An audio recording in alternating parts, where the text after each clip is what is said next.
Good morning and welcome everybody back to GCTV. This is the day after where we take the time and the opportunity to look back on the Global Champions League. This would have been stage 9 live in Stockholm, and a really intriguing weekend as far as championship rivals are concerned. New horses being on display. First time for mid-season transfers to make their second half of the season debut as well. So a lot to talk about, and of course a fantastic victory for the Doha Falcons, who now make it back-to-back wins in Paris and now in Stockholm, and they jump up to second place on the overall championship rankings. Stockholm Hearts and Cannes Stars continue their battle, and Razorback International put together another masterclass thanks to Christian Kuckuck and Philip Weissaut as the dream team come together for that second round. Let's show you the results as to how things ended in Stockholm before we unveil our guest and talk about the show.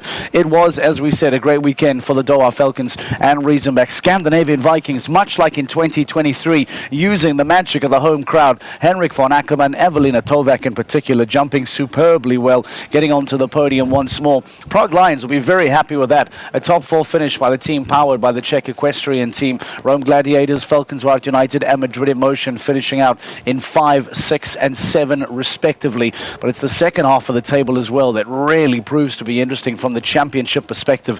Stockholm Hearts and Cannes Stars far lower than they would have liked, with penalty counts of 20 and 24. But because of the failure of the Cannes Stars, the Stockholm Hearts hold on to their championship lead, and the Shanghai Swans bring in Ben Mayer as a mid-season transfer, a clear with point break in the second round, but damage done in the first means they still finish in 11th place.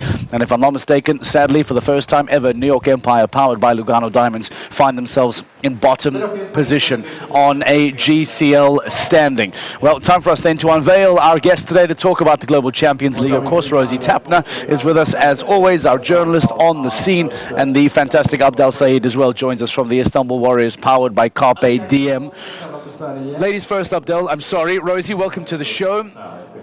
Intriguing day yesterday in Stockholm. What were your thoughts? What took place on the ground? What were you hearing yesterday overall? Yeah, it really was. I'm lucky enough that I get to speak to a lot of the riders, sort of on camera, off camera as well. What I loved yesterday more than anything is in the course walk with Simon de Lestre, and he said to me, "We're here to fight," and he gave me a small little smile, and I thought, well, you've got a strong team, but you really mean it, don't you? And off camera he went, "Oh, we really mean it this weekend." And what's so wonderful is to then actually you say it, and then it comes out as well, which is fantastic. But what I really loved as well, and I know we'll get onto this a little later, but Nicola Pohl coming in and round 2 going clear for the team, and with Henrik as well. What pressure to go in with Henrik von Eckermann and manage to produce a clear. And actually he said to me afterwards, it gave me a lot of pressure that she went in and went clear. I needed to follow her.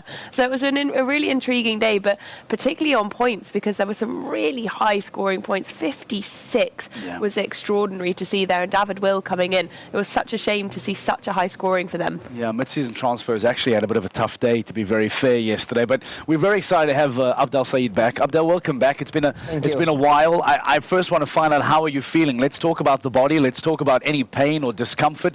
Remind us what happened, how you are doing, and how it felt to be back on a horse yesterday. Well, thank you for having me, first of all. I feel very good. I'm very, very lucky. I had a little accident in April. We took off in the combination in one stride instead of the 2, and I broke my ankle. Which is more than a little bit of an incident, by the way. Yeah, a little bit, small incident. And then, honestly, the recovery was really good. We did a lot of physio, straight away did an operation, put a plate in, and now I feel really good. Little stiffness here and there, but I feel very, very good and comfortable to ride. I just feel I need my rhythm again a little bit. Did you feel like it was missing? Because to be fair, we'll talk about scores and we'll talk about the horses, but how did it feel yesterday? Talk to me more about that rhythm, that seemingly, despite your body being perhaps ready, the motion is not quite there yet. Yeah, I mean, I didn't do too many big shows. I did Rotterdam last week. We won a 3-star Grand Prix actually as my second show, which was really nice, but it's not the same level, obviously. So I could feel yesterday that I was a little bit rusty, so I have to get back into it a little bit. You also had a couple of young horses yesterday, which we're about to get onto, but you said to me that you don't quite know their quirks yet or their characters, so coming back from injury, that makes it harder, right? Definitely, like I have a very, very good youngster here, but he's really sharp, which is what we like. But I'm a little bit careful how I handle him because I don't know what is he gonna do at what time. So you think more about these things where before the injury you just jump on and if they do this or that, you don't really care so much. But now I think, what if I land wrong or this or that? But I think that'll go away, just a few more weeks, hopefully. Can we talk about what riders go through and what riders debate in their head when it comes to bringing new horses into a competition? Because there's a really interesting debate here where you want to protect team points, you want to secure championship points, but we know that it's impossible to jump top horses every single week. Yet, if a 9-year-old or a 10-year-old gets brought to a show and doesn't perform, maybe there's criticism that the wrong choice was taken.